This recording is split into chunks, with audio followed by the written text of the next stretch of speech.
C'est qui décide de notre avenir énergétique? Sont nos ministres de l'énergie ou c'est Engie qui décide? C'est qui décide du prix des médicaments? C'est notre ministre de la Santé ou c'est justement les firmes pharmaceutiques?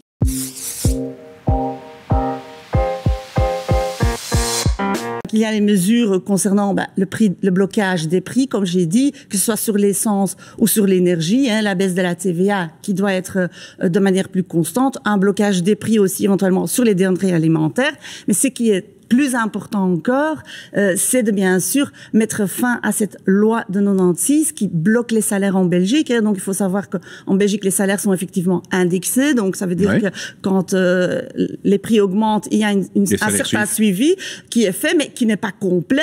Donc le carburant n'est pas dedans, par exemple. Donc ça ne corrige pas entièrement. Mais dans les entreprises même, on ne peut pas négocier pour avoir des vraies hausses de salaire. Ça veut dire que dans des secteurs où il y a des bénéfices qui se font, on a en fait une loi en Belgique qui bloque carrément les salaires. C'est la fameuse loi de 96. Et donc, c'est important pour nous de mettre fin à cette loi. Et donc, il y a d'ailleurs une pétition, une grosse pétition lancée par les syndicats qui a eu beaucoup de succès. Alors, vous avez lancé différentes actions face à cette hausse des prix, notamment des actions locales où vous demandez aux automobilistes de klaxonner sur les ronds-points.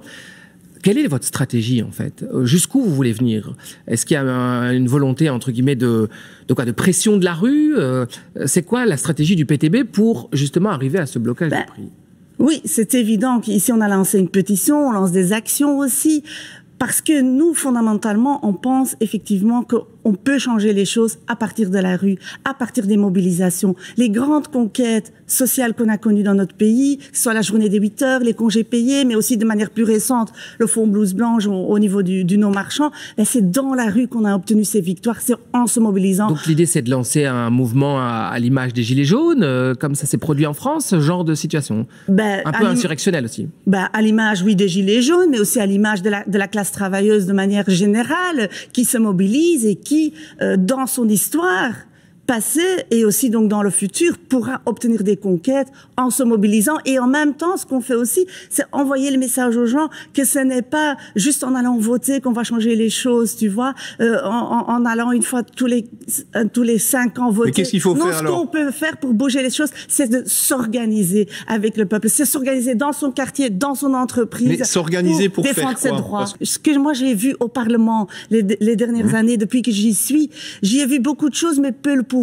C'est qui décide de notre avenir énergétique? Sont nos ministres de l'énergie ou c'est Engie qui décide? C'est qui décide du prix des médicaments? C'est notre ministre de la Santé ou c'est justement les firmes pharmaceutiques? En tant que représentante politique, vous êtes en train de dire qu'en fait, le monde politique est dans la totale inaction. Et donc, quelle est la valeur d'une représentante politique alors? Si c'est dénigrer le monde politique, la valeur d'être une représentante politique, en tout cas dans mon cas, c'est d'apporter la voix qu'on n'écoute pas et de toutes ces luttes au Parlement, et c'est de bien sûr aussi peser sur ces décisions et de les influencer, que ce soit au Parlement même, mais surtout pour faire aussi le rapport de force contre les grands PDG, les multinationales, les grandes multinationales ou les grosses décisions. Sophie Mersch, on va essayer